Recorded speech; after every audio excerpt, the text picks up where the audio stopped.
Les objections que j'ai souvent quand on parle de diète médiatique ou qu'on peut entendre autour de nous, ça va être les deux suivantes. Ça va être « Oui, mais si je ne regarde plus les informations le soir ou au moins une fois par semaine, je vais me déconnecter du monde. Et de quoi je vais parler avec mes collègues, mes amis, dans les repas d'affaires, de quoi on va parler si je ne parle pas des derniers faits divers qui sont arrivés ?» Eh bien évidemment, tout ça, ça ne va pas disparaître. Tu ne vas pas être coupé du monde et ce n'est pas du tout l'objectif. Tu auras simplement des sujets différents, beaucoup plus bénéfiques, et il y aura de grandes chances, il y a de grandes chances que tu te démarques d'ailleurs des autres et des personnes qui t'entourent en apprenant certaines choses à tes proches, tout en t'évitant les informations négatives et ses effets sur tes performances mentales. C'est-à-dire que tu vas vraiment te construire une sorte de microcosme intellectuel qui va te nourrir intellectuellement de façon positive et que tu vas pouvoir ensuite partager et qui, à de grandes chances, intéresse les personnes avec qui tu vas discuter. Puisque ces personnes qui consomment, et dont je faisais partie il y a encore quelques mois, je ne me rendais pas compte en fait que je me nourrissais de choses négatives, puis au fur et à mesure, j'ai omis de regarder le journal télévisé, enfin volontairement, je ne suis plus les activités sur Google Actu, etc. etc. Alors effectivement, les 2-3 premiers jours, il y a un côté un petit peu malsain et divertissant de regarder ce qui se passe d'un petit peu spectaculaire dans le monde, les guerres, les choses comme ça. Et au final, aujourd'hui, ça ne me manque pas du tout.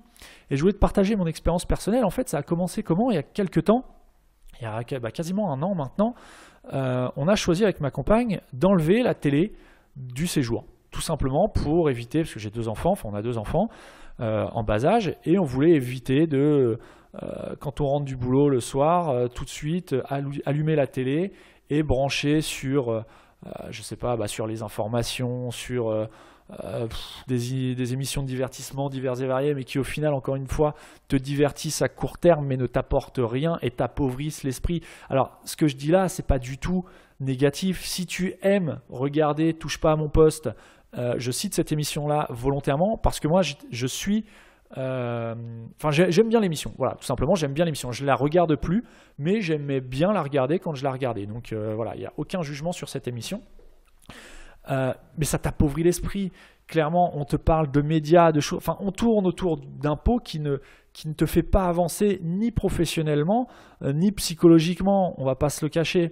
Donc bref, on a décidé il y a un an d'enlever la télé du séjour et on l'a mise dans la chambre. Alors tu vas me dire, ouais, mais la télé dans la chambre, c'est pas forcément mieux. Je suis d'accord avec toi. Toujours est-il que ça a eu l'effet indirect de nous éloigner des actualités, de m'éloigner de BFM TV, qui tournait en boucle parfois quand il n'y avait rien d'autre à mettre à la télé.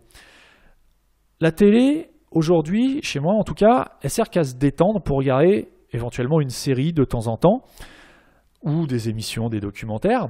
Et aujourd'hui d'ailleurs, je regarde naturellement beaucoup plus de documentaires sur des sujets qui m'intéressent et pas sur des sujets qu'on me propose. Et c'est là toute la différence. Je vais regarder des choses qui m'intéressent. C'est moi qui va sélectionner ce que je vais regarder, notamment avec Netflix, avec YouTube en le passant sur la télé, etc. etc. Alors, personnellement, moi je m'intéresse plutôt aux nouvelles technologies, à la conquête spatiale, à l'entrepreneuriat, au business en ligne, au marketing. Je regarde des conférences SEO, des vidéos de VTT. Voilà, donc je te parlais de sport un petit peu plus haut dans l'épisode, des vidéos de VTT. Donc là, tu vois, on n'est pas dans... Je vais pas m'en servir directement dans mon activité professionnelle, mais ça permet de me détendre. Mais en tout cas, je ne suis plus en lien direct avec toute cette masse d'informations négatives qu'on te dessert à la télé quotidiennement. J'ai même envie de te dire heure par heure, minute par minute sur des chaînes d'information en boucle comme BFM et d'autres. Et bref, tout ça pour dire qu'aujourd'hui, je ne regarde quasiment plus la télé. Je ne sais même pas si je suis à 1 heure de télé par semaine. Et malgré tout, je ne suis pas coupé du monde parce que les informations négatives qui ne me parviennent plus directement, en fait, elles me parviennent toujours via des réseaux secondaires comme les réseaux sociaux, les conversations entre amis, etc., etc.